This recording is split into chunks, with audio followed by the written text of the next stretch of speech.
Rachel sighed as she stepped through the front door, tossing her designer handbag onto the couch without a second thought. The sound of it landing, the soft rustle of expensive leather against fabric, barely registered in the quiet house. She rolled her shoulders, stretching out the tension she claimed came from hours at the office, then kicked off her black stilettos, letting them fall carelessly by the door. Her gold necklace, a delicate anniversary gift from Noah years ago, dangled loosely from her fingertips as she walked into the living room, where her husband sat at the dining table. "Noah," she exhaled, her voice carrying the weight of someone who had spent the entire day navigating difficult clients and exhausting meetings. At least, that was the image she always painted. "God, I am so drained. Back-to-back meetings. I swear I barely had time to breathe." She ran a hand through her hair, expertly playing the part of the overworked, loyal wife. Noah, however, didn't respond immediately. He sat still, his posture too relaxed, too composed. His fingers tapped lightly against the wooden table, where an unopened bottle of whiskey sat beside a short glass, empty. A soft glow from the chandelier above cast shadows along his sharp jawline, emphasizing the quiet intensity in his gaze as he regarded his wife. Rachel barely noticed at first, too caught up in her own routine. She had played this role countless times before, coming home late, acting tired but dedicated, giving him just enough attention to keep him from asking too many questions. She was good at this. She had never needed to worry. But tonight, something was off. Something in the way Noah was looking at her sent an uneasy flicker through her stomach, though she masked it well. "Did you eat?" she asked, walking toward the kitchen, keeping her tone casual. "I was going to grab something on my way home, but I figured you might have ordered in." Still, he said nothing. Rachel hesitated slightly, but continued. "I was thinking about taking Friday off," she added, "just to unwind a little. Maybe we can do something together." Noah finally moved. Slowly, deliberately, he reached forward and slid a neatly stacked pile of receipts across the polished wooden surface of the table. The papers fanned out slightly, glossy and crisp, illuminated under the light. The movement was so subtle, so quiet, yet it cut through the space between them like a gunshot. Rachel's hand froze on the back of a chair. Noah leaned back in his seat, watching her with an expression she couldn't quite read. "Funny," he said, his voice smooth and unreadable. "Your work seems to involve a lot of hotel stays." Rachel's stomach clenched. The sudden rush of cold fear was immediate, but years of practice kept it from showing on her face. Instead, she let out a soft, confused chuckle, tilting her head slightly as she took a slow step forward. "Noah, what is this?" she asked, reaching for the receipts as if they were nothing more than an odd misunderstanding. "This means nothing. You know I meet clients in—" Noah cut her off with a quiet laugh, but there was no amusement in it. "Room 418 at the Monroe Hotel," he finished for her, his tone still infuriatingly calm. "Every Thursday night." Rachel's fingers barely grazed the top of the receipts before she pulled them back. A tight knot formed in her throat, but she forced herself to swallow it down. She was good at this. She could talk her way out of anything, couldn't she? She straightened her spine, preparing to spin the perfect excuse, but when she finally met Noah's eyes, her confidence wavered. There was something different in them tonight, something final, and for the first time in a long time, Rachel felt the first prick of real fear. Rachel's pulse hammered in her ears as she stared at the receipts scattered across the table. The elegant script of the Monroe Hotel's logo was printed neatly on each one, along with dates, times, and transaction details that left no room for doubt. Dinner for two, overnight stays, room service. A familiar number that she had thought would remain nothing more than a shadow, buried beneath vague excuses and dismissive laughter. But now, here it was, laid bare. She knew she had to react quickly. She was good at this, calm under pressure, quick to think on her feet. She had talked her way out of countless situations before, dodging suspicion with the ease of a seasoned liar. Noah had never been the type to pry, to question her stories. He had always trusted her, always given her the benefit of the doubt. She just needed to regain control. Rachel forced a light laugh, shaking her head as if she found the entire situation ridiculous. "Noah, come on. You really went through our bank statements? What, are you suddenly suspicious of me after all these years?" She folded her arms across her chest, tilting her head, her voice laced with just the right amount of irritation. "You know I entertain clients. This is part of my job. Networking, meetings, business relationships. These things don't happen in boardrooms alone." Noah's expression didn't change. He simply leaned back in his chair, his fingers steepled beneath his chin as he studied her with quiet patience. "Is that what you want to go with?" he asked, his voice unnervingly calm. Rachel felt the first flicker of unease creep up her spine. Something was different. The Noah she knew, the Noah who would have hesitated, who would have second-guessed himself, was nowhere to be found. The man in front of her wasn't the trusting, predictable husband she had learned to manipulate so effortlessly. She could feel his gaze pressing into her, waiting, watching. He wasn't rushing to accuse her, wasn't letting his emotions spill over into anger or desperation. He was just there, unmoving, letting the silence stretch between them, heavy and unrelenting. Rachel's stomach tightened. "I don't know what you think this proves," she said, reaching for the receipts again, as if touching them could somehow erase them. "But if you had just asked me first instead of—" "I did ask, Rachel." Her hand froze. Noah's voice remained calm, but there was something in it now, a quiet certainty, an edge so sharp she almost flinched. "Every time you said you were working late, I asked if you wanted me to bring you dinner. Every time you canceled plans last minute, I asked if everything was okay, and every time you told me there was nothing to worry about." Rachel swallowed, forcing herself to maintain her composure. "Because there wasn't," she insisted, though the words came out weaker than she intended. Noah exhaled slowly, as if he were trying to hold on to whatever patience he had left. He reached forward and picked up one of the receipts, holding it between his fingers. "April 12th, he said. "You told me you had a corporate dinner with a new investor." He tossed the paper onto the table. "June 3rd, you said you were too exhausted to do anything after a long day at the office." Another receipt fell on top of the first. "September 19th, you told me your team had to stay late to fix a client's campaign." More receipts, one after another stacking like damning pieces of evidence in a trial she was losing by the second. Rachel's throat went dry. "You really took the time to track all this?" she asked, trying to inject a scoff into her voice, trying to turn the tables back in her favor. "Noah, this is obsessive. This isn't normal. You're acting paranoid." Noah's lips twitched, not a smile, but something colder. "You're right," he admitted. "I never used to ask questions. I trusted you completely, but that was my mistake, wasn't it?" Rachel felt her heart lurch, but she couldn't afford to let the panic show. "Noah, listen to me," she started, stepping closer, reaching out as if to touch him, to soften whatever wall had suddenly gone up between them. "You're blowing this out of proportion. I love you. You know that." Noah didn't flinch away from her touch, but he didn't lean into it either. Instead, he tilted his head slightly, his eyes locked onto hers with quiet scrutiny. "Tell me something, Rachel," he said. "If I had never checked, would you have ever told me the truth?" Her breath caught. It was a simple question, and yet it struck harder than any direct accusation could have. For a moment she said nothing. She didn't even blink. Because she knew the answer, and so did he. Noah let out a quiet chuckle, shaking his head as he finally pushed his chair back and stood. "That's what I thought," he murmured, before turning toward the door. Rachel's fingers curled into a fist at her side, her mind racing, grasping for anything to salvage this moment. She had to stop him before the situation spiraled completely out of control. "Noah, please," she said, her voice shaking now, just enough to sound sincere. "Let's talk about this."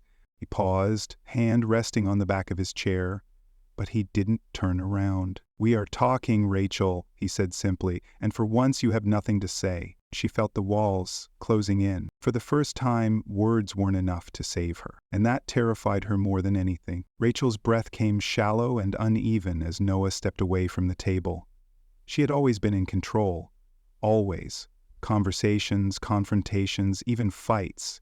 She could steer them where she needed them to go, twist them in her favor with carefully chosen words, calculated expressions, and well-timed tears. But now, she was standing in the wreckage of her own confidence, and Noah wasn't playing along like he was supposed to. This wasn't how it was meant to go. She swallowed hard, forcing herself to keep her voice level as she tried again. "Noah, you're taking this the wrong way. You're making it into something it isn't." He finally turned to face her, his expression unreadable. "Then explain it to me, Rachel," he said, his voice carrying none of the anger she had expected. If he had shouted, if he had slammed a fist onto the table, if he had accused her outright, she could have worked with that. Anger was easy to manipulate. But this? This calm, collected patience, it made her chest tighten in a way that had nothing to do with guilt and everything to do with fear. She took a deep breath, carefully schooling her expression into one of hurt. "I can't believe you would think so little of me," she murmured, stepping closer. "After everything we've been through, after everything we've built together." Noah watched her, his eyes dark and steady. "After everything we've built together?" he repeated slowly. His tone wasn't mocking, but there was something in it that made Rachel's stomach twist. "Funny. That's exactly what I was thinking when I found these." He reached into his pocket and pulled out a small envelope, tossing it onto the table beside the receipts. Rachel's breath hitched as her gaze flicked to it. She didn't need to open it to know what was inside. Photo. She had been careful, she had covered her tracks, but she had gotten comfortable. Too comfortable. She had assumed that Noah would never check, that he would never doubt her.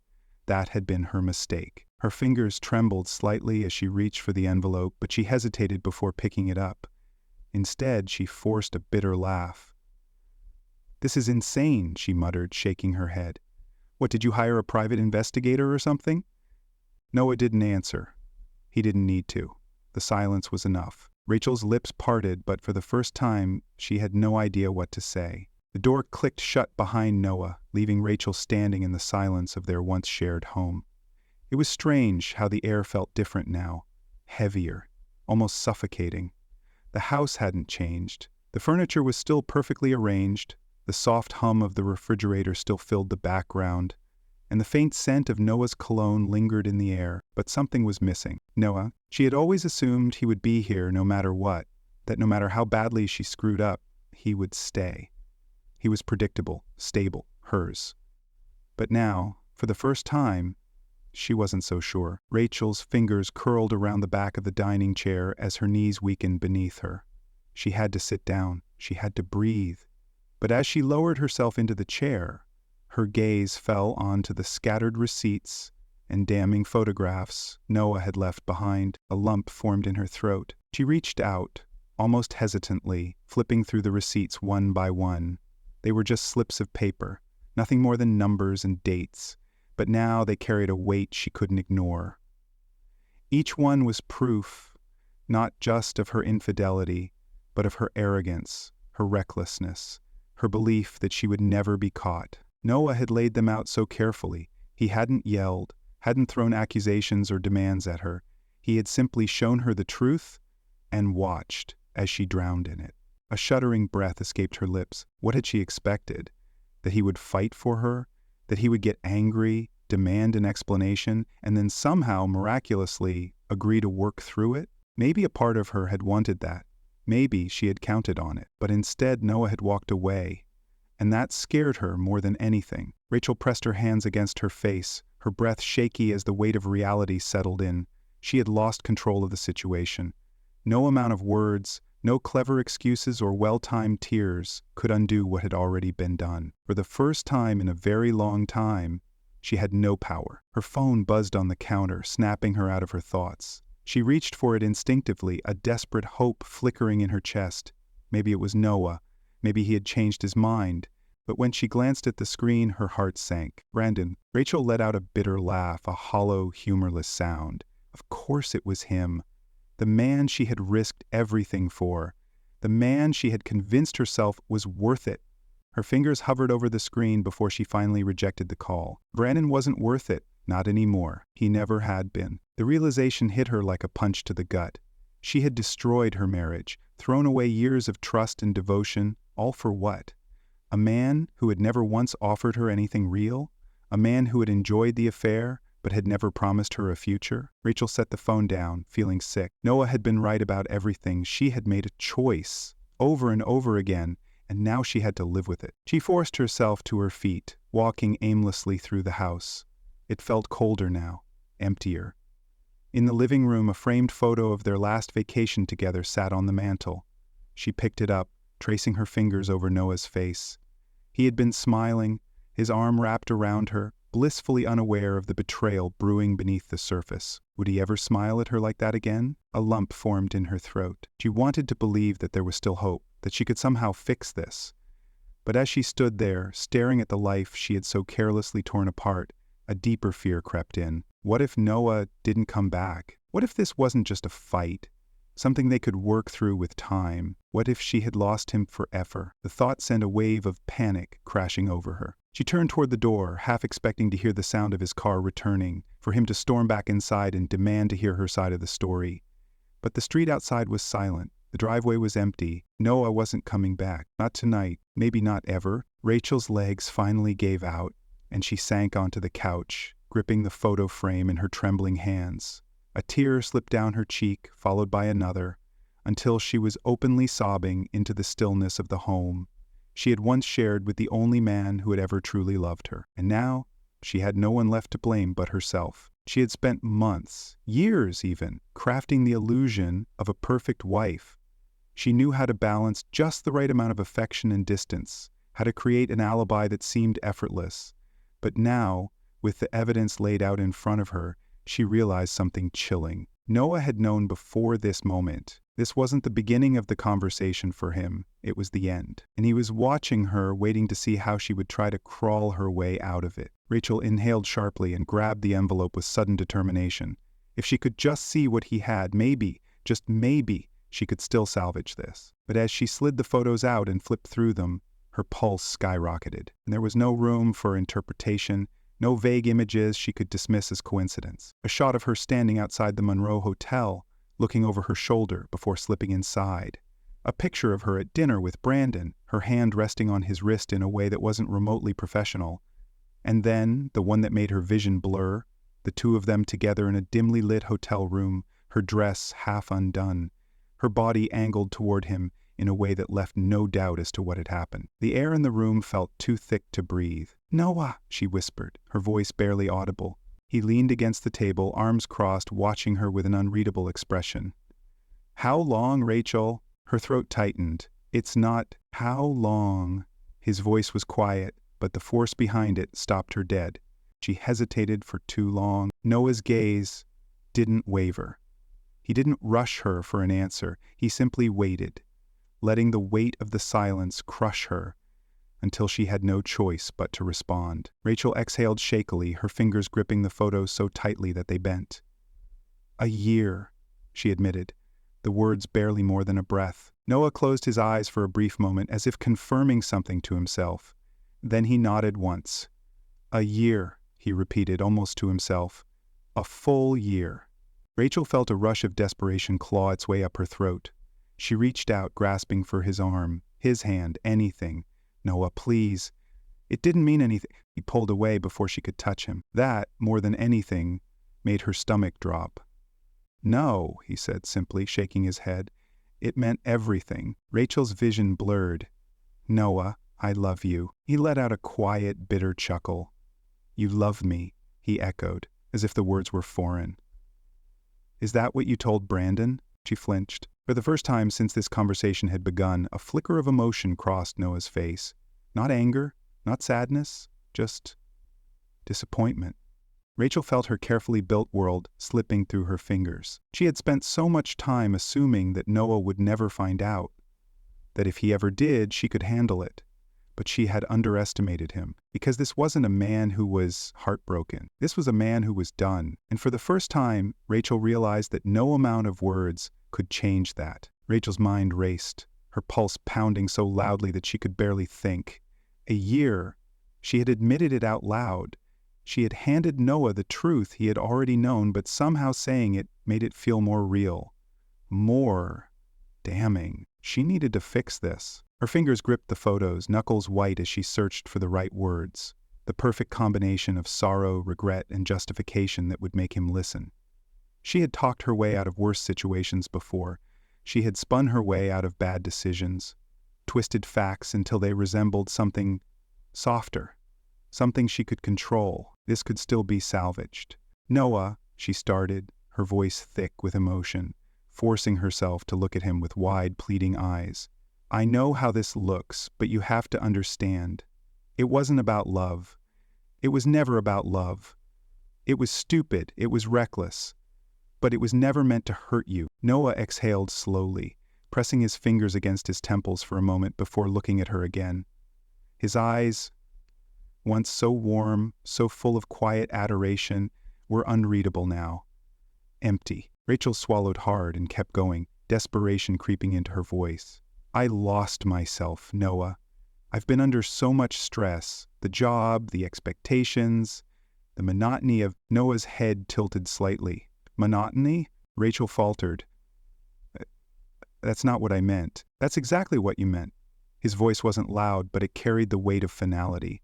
Our life together became too boring for you, so you went looking for something else. That's what you're saying, isn't it? No, because I can't think of another way to interpret that. Rachel opened her mouth, then closed it. She had spent the past year balancing both worlds, never truly believing they would collide. She had enjoyed the thrill of secrecy, the indulgence of stolen moments, but she had never really considered what would happen if the illusion shattered. She had always assumed she would have time to cover her tracks, to adjust the story before it was exposed. But now, standing here with Noah watching her, waiting, she realized she had run out of time. There was no way to twist this into something innocent. No version of this story made her the victim, and she could see it in his eyes. He wasn't going to let her escape this time. Rachel took a step closer, lowering her voice, making herself smaller, softer. Noah, I love you. I never stopped loving you. Something in his expression shifted. But it wasn't the reaction she wanted.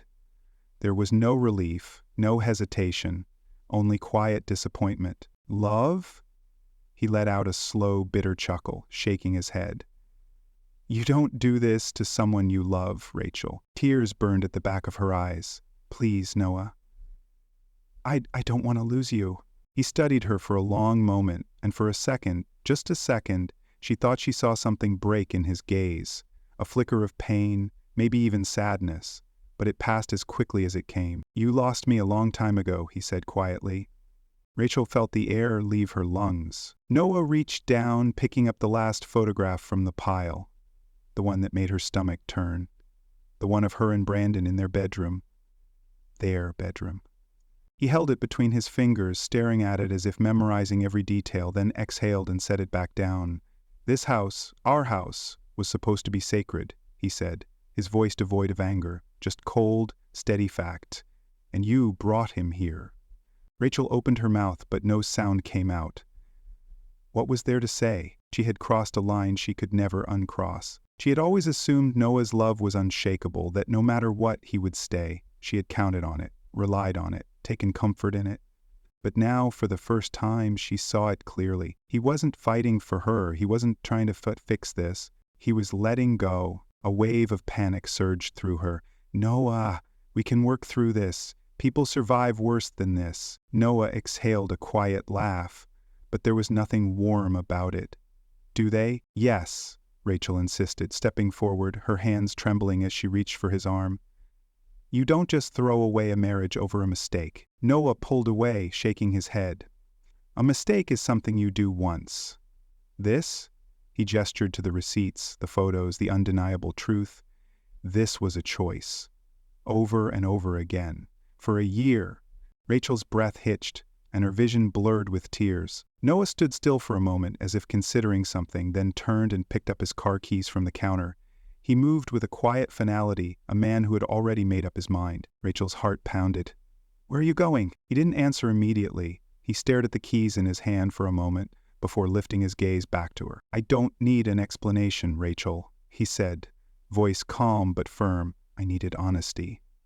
And I think we both know I was never going to get that from you. Rachel took a shaky step forward, but he was already turning away. Noah, please, she whispered, but the words felt weak, useless. He didn't look back. The front door opened, and for the first time in their marriage, Noah walked out without promising to come back. Rachel stood frozen, her fingers gripping the edge of the table, her chest rising and falling in sharp, uneven breath. The house was suddenly too quiet. The weight of everything settled onto her shoulders, pressing down until it felt suffocating. She had thought she could control the outcome, that she could talk her way out of anything. But Noah had been right about one thing. Receipts didn't lie, and now they were all she had left.